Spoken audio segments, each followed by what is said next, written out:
OK. Hey, bienvenue tout le monde. Vraiment content de vous voir ici. En plus, on est en plein blackout olympique, alors c'est le fun de voir les gens des médias ici présents aujourd'hui. On est vraiment, vraiment fiers de vous faire le bilan, effectivement, de vous présenter ce qui s'en vient pour l'année prochaine. Je vais laisser, moi, dans mon cas, je vais m'occuper principalement du bilan et de quelques trucs qui peuvent toucher les infrastructures pour la prochaine saison, pour la prochaine édition de la Coupe Vanier. Et je vais essayer, Louis, vous parler davantage de billets et autres sujets qui vont vous intéresser, j'en suis persuadé. Premièrement, on a un bilan extrêmement positif. Vous l'avez d'ailleurs révélé dans les différents médias. On est vraiment, vraiment fiers de ce qu'il peut y avoir. Que ce soit le nombre de spectateurs présents. On sait que malheureusement, notre équipe est absente, mais bravo, on l'a bien mentionné aussi. L'impact médiatique que vous avez contribué à faire. Je pense qu'on a vu l'engouement des gens de la région de Québec pour ça. Les codes d'écoute, vous savez qu'à un certain moment donné, on a eu jusqu'à 1 million de personnes qui ont... Tu voudrais que je dirige le micro davantage? On a eu plus de 1 million de téléspectateurs. Alors, c'est une publicité, une promotion pour le sport universitaire, pour la Ville de Québec, qui a été grandiose. Tout ça combiné, on le sait, avec la journée du Boxing Days, parce que le soir, il y avait d'autres choses. Alors, c'était fantastique. Dans l'héritage que nous allons laisser, entre autres aux gens du SIC, ce qui est très précieux, et ça, je suis très, très fier. Bravo à tous les gens du comité organisateur et entre autres à Alison Corré qui nous a aidé beaucoup. C'est une brique qui est assez unique parce qu'il n'existe pas beaucoup de devis techniques de la Coupe Vanier. Je m'explique, c'est que par le passé, c'était souvent des entreprises privées qui l'organisaient pour l'association, par exemple, du sport universitaire de l'Ontario. Alors, ces gens-là, d'entreprises privées, donnaient ce qu'il fallait, un minimum, mais présentement, nous allons léguer aux gens du SIC quelque chose qui est fort intéressant, fort stimulant pour l'ensemble des autres successeurs qui organiseront la Coupe Vanier avec plein de documents pertinents pour eux autres. Alors, je pense que c'était pour nous autres un beau guide pour la prochaine année, mais aussi pour ceux qui nous suivront. Au plan financier, on parle d'un budget qui avoisine le million, tout près, donc 972 000 de budget. On est vraiment content. Et on a pu totaliser, libérer à peu près presque 100 000, 99 000 qu'on va investir pour l'année prochaine pour le fonds de roulement pour commencer l'année. Alors, on verra en 2010, effectivement, c'est un excédentaire, comment on pourra le relancer ou le réinvestir dans le programme OGR de façon générale. Et il faut dire que là-dedans, on est vraiment content parce qu'on a pu couvrir une portion des paiements qu'on a à faire. Parce que vous imaginez que les gradins, ça coûte beaucoup d'argent, tableau indicateur, etc. Même si on a une subvention gouvernementale, on a une grande portion qui est à couvrir par l'Université Laval, par le programme OGR aussi. Donc ça nous a pu nous aider. Ceci dit, ce succès-là, tant au plan financier qu'au plan médiatique, au plan promotion, autant injection d'adrénaline dans la région, moi, il me faut remercier. On le fait, mais on ne le fera jamais trop. Je pense que 3 groupes que je veux remercier principalement. Je veux remercier les spectateurs, les gens de la région de Québec qui ont démontré une solidarité extraordinaire. Quel message on a envoyé.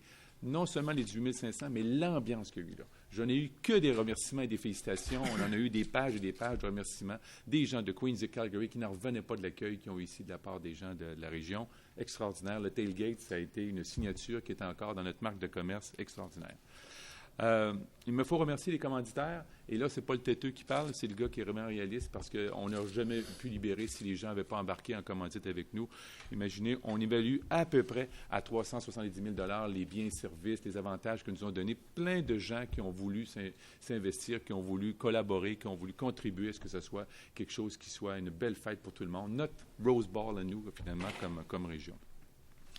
Et bien sûr, il me faut remercier les bénévoles.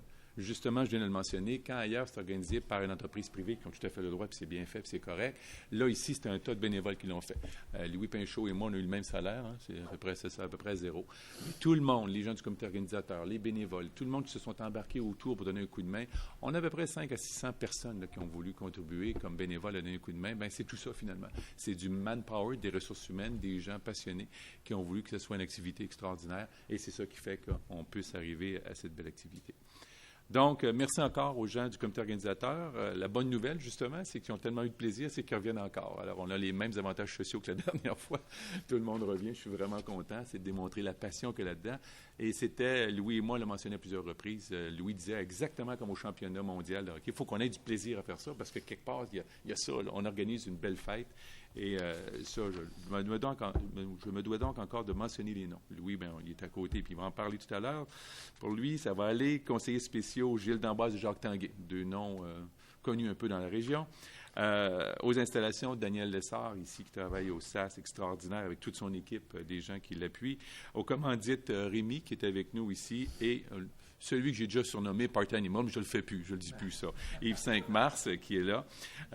Christian Côté, qui a fait un job extraordinaire, que ce soit avec l'hébergement, l'accueil des équipes. Oui, Christian, normalement, il n'est pas si discret que ça, il est là-bas. Et pensez aussi au banquet à 1000 personnes. Quel succès fantastique, le brunch des coachs, etc. Encore merci à Christian. Les finances, Steve Mercier. Alors, notre comptable s'est occupé de tout ça, alors d'avoir tout ça, parce que beaucoup, pour un projet d'1 million, il y a plusieurs petites écritures qui rentrent là-dedans. C'est assez extraordinaire. Opération et billetterie, Shirley, bravo encore. Et on n'a presque pas entendu ton nom. Ça veut dire que ça sortait sur les radios. Alors, Shirley n'a pas eu besoin d'appeler l'annonceur directement. Alors, bravo, Shirley, pour tout ce que tu as fait. En communication, Luc Lamontagne est ici. Alors, le grand boss des coms qui est impliqué de plein pied. Que ce soit, entre autres, ici dans le PEPS, mais pensez à tout ce qui a été fait à la Ville de Québec, à l'Université Laval. Alors, ça a été un collaborateur de plein pied comme Jérôme. Et bien sûr, Jérôme, qui est notre collaborateur attitré pour le Rouge et Or, qui était de plein pied dans le comité organisateur aussi. Donc, merci à ces gens-là. Merci de revenir encore. Merci de votre patience. Puis, si vous avez déjà promis 100 000 de salaire, c'est une joke, vous ne l'aurez pas. Alors, c'était bien fun. Puis, encore une fois, cette année, je pense qu'on aura toute une équipe. Je veux aussi mentionner, donc, en plus du comité organisateur cette année, belle addition, vous le saviez, il y a quelques semaines, on vous annonçait que Justin va s'impliquer dans l'organisation. Bien sûr qu'on va prendre un gars comme Justin. Le club de football nous dit, hey, on a un gars qui est disponible, qui peut vous aider un peu et qui veut prendre l'expérience dans le domaine. Donc, Justin va donner un coup de main dans l'organisation. Imaginez, entre autres, il a pu venir assister à une réunion, on a parlé avec lui aussi à quelques reprises. Alors, imaginez comment Justin a déjà toute la brique en main, entre autres le projet jeunesse, dans lequel, on le sait, le match des étoiles, la région scolaire était déjà très impliquée. Donc, le projet jeunesse, quelque chose dans lequel Justin va pouvoir s'impliquer beaucoup. Relation avec les équipes. Bon, on a quelqu'un qui l'a connu comme coach. Alors, vous imaginez la relation qu'avec les autres entraîneurs, comment il va nous aider comme interface à s'additionnant avec les parrains qu'on a déjà. Donc, c'est quelqu'un qui va être très précieux pour nous autres.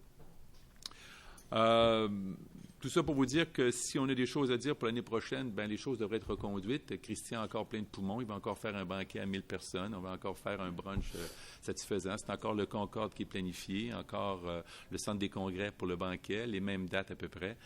Donc, ça se présente à peu près pareil. Les billets, on va vous en parler tout à l'heure. Donc, tout ça, c'est ça qui est intéressant, là. On a déjà fait le tour du jardin et on repart. On est avec déjà une longueur d'avance, donc on est vraiment content. Les installations, vous savez, l'année dernière, on se posait la question, est-ce qu'on va louer, est-ce qu'on va avoir des gradins permanents, est-ce que la surface va être prête à temps, etc. Mais ça dans les belles choses. Gilles d'Amboise travaille à temps plein, super pep, super Gilles, que certains le surnomment. Il est là-dedans à plein. Pensez à l'éclairage. Normalement, à la fin octobre, on devrait avoir l'éclairage, donc on va l'avoir à temps pour le match, ce qui veut dire qu'on va pouvoir faire un match le samedi 27 novembre à 13h. C'est ce qu'on planifie présentement. Pensez au tableau indicateur. Déjà, les travaux sont commencés. Donc, le grand écran géant va être installé pour l'année prochaine. Ça aussi, ça va être un atout au lieu d'aller en location. Et on devra, comme beau défi, parce qu'on voulait faire quelque chose de peu plus compliqué, on s'est donné comme défi de faire ça en même temps que des travaux de construction à côté, parce qu'il risque d'avoir un cratère du côté ouest, parce que, bien sûr, le stade de soccer intérieur va se construire là-dessus. Alors, Gilles qui s'amuse avec ses travaux, bien, ils vont nous creuser quelque chose à côté. Alors, ça va être intéressant de voir ça. Alors, tout ça devra se faire. Et vous savez que notre équipe, si elle finissait encore aussi bien que les dernières années, on risque de l'avoir présente, en tout cas, ou du moins, on risque de recevoir à tous les fins de semaine du mois de novembre. Que ce soit les demi-finales, la finale Dunsmore, que ce soit cette année, ça a lieu au Québec, la Coupe UTEC, et après ça, la Coupe Vanier. Alors, il y a des possibilités là, si on avait les performances comme les dernières années, mais ça, on ne vendra pas la peau de l'ours avant de l'avoir tué et dépecé. C'est beau, et donc c'est ce que je voulais vous dire, c'est vers ça qu'on s'en va, et je vais laisser plutôt maintenant à Louis vous parler des billets et autres points.